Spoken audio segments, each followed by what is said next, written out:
नमस्ते मैम, आपका राष्ट्रीय दशहरा मेले पर अभिनंदन, स्वागत। सबसे पहले जितने भी आपके दर्शक हैं उन्हें मेरा सादर नमस्कार। और दूसरी बार आ रही हूँ कोटा, काफ़ी अच्छा लग रहा है। पहली बार इतना वाइब्रेंट नहीं देख पाई थी कोटा दशहरा, लेकिन इस बार आई हूँ तो काफ़ी कुछ नया देखने को मिल रहा है। और जैसे सर ने पूछा कि यहाँ के यूथ को क्या मैं संदेश देना चाहूँगी, यहाँ की यूथ जो है मुझसे छोटी ही है, तो एज उनकी बड़ी बहन मैं सिर्फ इतना कहना चाहूँगी, जो भी आप करते हैं पूरी लगन के साथ करिए और इतनी जल्दी कभी हार मत मानिए। इतनी जल्दी क्या, जीवन में कभी हार मत मानिए। और ईश्वर ने आपके लिए बहुत कुछ सोच कर रखा, जो आपको नहीं पता उससे काफ़ी कुछ ज़्यादा सोच कर रखा ईश्वर ने। तो ईश्वर विश्वासी ज़रूर बनिए। और अगर आप एथीस्ट हैं या अगर आप ईश्वर विश्वासी नहीं हैं, तो एक शक्ति है जो हमेशा आपके साथ है। अगर ईश्वर पे विश्वास नहीं तो अपनी अंतरात्मा पे ज़रूर विश्वास रखिए और हार मत मानिए। बार बार प्रचेष्टा करते रहिए, प्रचेष्टित रहिए। आपको आपकी किस्मत से ज़्यादा और सोच से परे रिजल्ट मिलेगा। अच्छा, अगली गायकी में आई थी, इससे पहले आपने कहीं सीखा या कैसे क्या मैं 3 साल की उम्र से विधिवत क्लासिकल सिंगर हूँ और गवर्नर्स अवॉर्डी क्लासिकल सिंगर हूँ। तो बेसिकली मेरा फैमिली बैकग्राउंड ही आर्टिस्टिक रहा है। मेरे दादाजी एक गवर्नर्स अवॉर्डी कथाकार रह चुके हैं, मेरी नानी थिएटर आर्टिस्ट रह चुकी है, मेरी माँ संगीत विशारद और ओडिसी नृत्य विशारदा है। तो कहीं ना कहीं वो ब्लड लाइन में है। और सिर्फ संगीत में नहीं, मैं नेशनल की कराटे की गोल्ड मेडलिस्ट हूँ और ब्लैक बेल्ट होल्डर हूँ, स्टेट की डिबेटर और क्विज़र रह चुकी हूँ। और अभी मैं भारत सरकार को उनके चाइल्ड राइट्स के ब्रांड एम्बेसडर के तौर पे सर्व कर रही हूँ। मैम, आपने कैसे सोचा कि मुझे गाना गाना चाहिए या और भी चीज़ें थी, जैसे आप अलग अलग चीज़ों में हो, तो आपने गाने को ही अपना पैशन चुना? नहीं, आप नहीं कह सकते कि मैंने गाने को प्रोफेशन चुना है। गाने ने मुझे चुना है और लोगों ने इतना प्यार, इतना आशीर्वाद दिया है कि इस लाइन में हूँ। अभी भी मेरी पढ़ाई चल रही है और मैं चाहूँगी कि मैं जीवन भर एक विद्यार्थी रहूँ, क्योंकि सीखने की कोई उम्र नहीं होती। जब आपको फेम मिली तो आपको कैसा फील हुआ? देखिए, फेम देना ना देना ऑडियंस का काम है। और मेरे माँ पापा ने हमेशा सिखाया है कि नम्रते फलंती वृक्षा, जिस पेड़ में जितने फल लगते हैं वो उतना झुक जाता है। तो आप लोगों ने इतना आशीर्वाद, इतना प्यार दिया है, मैं हमेशा आपने बोले ना तो काफी अच्छे एल्बम तैयार किए हैं, थोड़ा सा एक आध गुनगुना दे उसको। हाँ, एक आपके मैं चाहूंगी आप लोग सभी अभी शो देखें। नहीं, थोड़ा सा।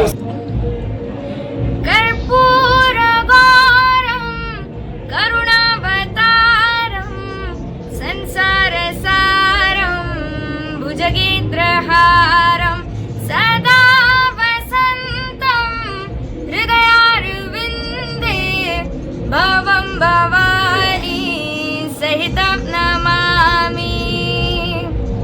हर हर शंभु शंभु शंभु शंभु शिव महादेव। अभी कुछ नया कुछ आ रहा है कि ये गाना हिट हुआ है, अब कुछ नया कुछ सुनने को मिले दर्शकों? जी बिल्कुल, काफ़ी सारे इसके बाद नए भजन आए हैं और मैं कोशिश कर रही हूँ कि अलग अलग लैंग्वेज में, क्योंकि लोगों को अपनी मातृभाषा से बड़ा लगाव होता है, तो मैं कोशिश कर रही हूँ कि अलग अलग लोगों की अलग अलग मातृभाषाओं में मैं गाने प्रस्तुत करूँ। अब तक मैंने अपनी मातृभाषा जो उड़िया है, उड़िया हिंदी के अलावा तेलुगु में गाना ऑलरेडी रिलीज़ किया है और सभी भजन हैं। और आशा है आने वाले दिनों में मैं मारवाड़ी, गढ़वाली, पंजाबी में भी भजन रिलीज करूँ। मैडम, आप कोटा है, आपको कोटा बदला लगा, कैसा लगा इस बार? महसूस किया कोटा की कीर्ति जो आपको दिखी चंबल के तट पर आपने रिवर फ्रंट घुमा, आपने कोटा कचौरी खाई कभी? नहीं, कोटा कचौरी खाने का मौका तो नहीं मिला, लेकिन जैसे मैंने पहले भी कहा कि कोटा को ज्ञान की काशी कहा जाता है। तो यहाँ पे बच्चे आके अपनी डेस्टिनी बनाते हैं, अपनी डेस्टिनी डिसाइड करते हैं, अपना फेट बनाते हैं। तो जैसे वाराणसी से मैं बहुत ज़्यादा कनेक्टेड हूँ, वैसे ही कोटा से भी कहीं ना कहीं कनेक्टेड हूँ, क्योंकि मैं खुद ही एक साइंस की स्टूडेंट हूँ और बच्चे यहाँ पे बेसिकली जेई नीट के लिए आते हैं, प्रिपरेशन के लिए आते हैं। कोई भी कॉम्पिटिटिव एग्ज़ाम हो तो यहाँ बच्चे आके जो स्पोर्ट्समैन स्पिरिट है उनके अंदर पहले जिनके अंदर नहीं होती वो यहाँ पे आके वो इनकलकेट करते हैं अपनी लाइफ में। तो ये कोटा से सीखने वाली बात है। कोई शहर आपको इतना बड़ा नेचर सिखा रही है तो इससे बड़ी बात क्या हो हम सकती आप है। कोचिंग छात्रों के लिए क्या संदेश देना चाहिए? जैसे मैंने पहले भी कहा कि हमेशा अपनी लाइफ में बैकअप प्लान ज़रूर रखिए। जो मेन आपका है उस पर तो आप फोकस करिए कि लेकिन बैकअप प्लान ज़रूर रखिए। आपने चूज किया है, अब अभी देखते हैं अपन नए भजनकार कोई पैदा ही नहीं हो रहे हैं, है ना? तो उसमें आप कहाँ स्टैंड करते हो, कैसे क्या मानते थे टिपिकल? देखिए, स्टैंड करना ना करना या कराना ऑडियंस का काम है। मैं सिर्फ इतना ही कर सकती हूँ कि एज अ सनातनी मैं अपने धर्म को अगर थोड़ा बहुत कुछ दे पा रही हूँ, मेरे धर्म ने मेरे लिए इतना कुछ किया है, तो भजन गाना एक जो रिटर्न गिफ्ट होता है तो मेरा योगदान है। और मैं आशा करूँगी मैं जीवन भर भजन ही गाऊंगी और अपने धर्म का प्रचार करना इस तरीके से। मेरा मानना है कि आर्टिस्ट पानी की तरह है, वर्सेटाइल होना चाहिए, लेकिन जो जितने भी जॉनराज हैं मैं उन जॉनराज में अगर भजन गा पाई तो एक चैलेंज भी होगा मेरे लिए और कुछ ना कुछ नया होगा लोगों के लिए। जैसे हमने फ्यूजन भजन बनाया, पहले लोगों को आइडिया नहीं था कि फ्यूजन भी भजन बन सकता है और मंत्रों के साथ हमने फ्यूजन किया।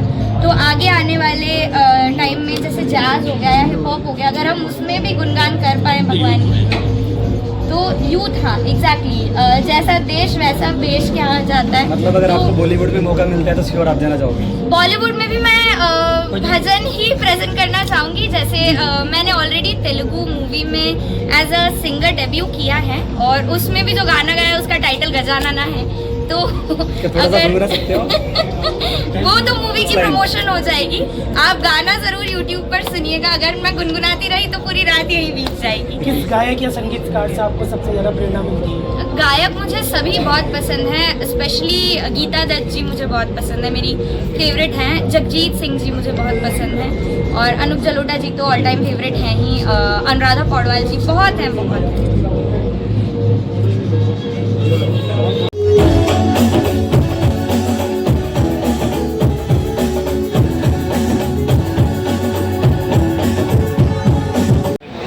राजस्थान मैंने इसीलिए कहा क्योंकि कोटा दशहरा मेला सिर्फ राजस्थान या भारत में नहीं विश्व प्रसिद्ध है। तो मुझे नहीं लगता सिर्फ कोटा के लोग या सिर्फ राजस्थान के लोग होंगे, मुझे लगता है पूरे भारत से लोग यहाँ पे एकत्रित हुए होंगे। और बहुत बहुत धन्यवाद साफे के लिए। ये मैं थ्रू आउट परफॉर्मेंस नहीं उतार रही हूँ। तो आप सब एक्साइटेड हैं?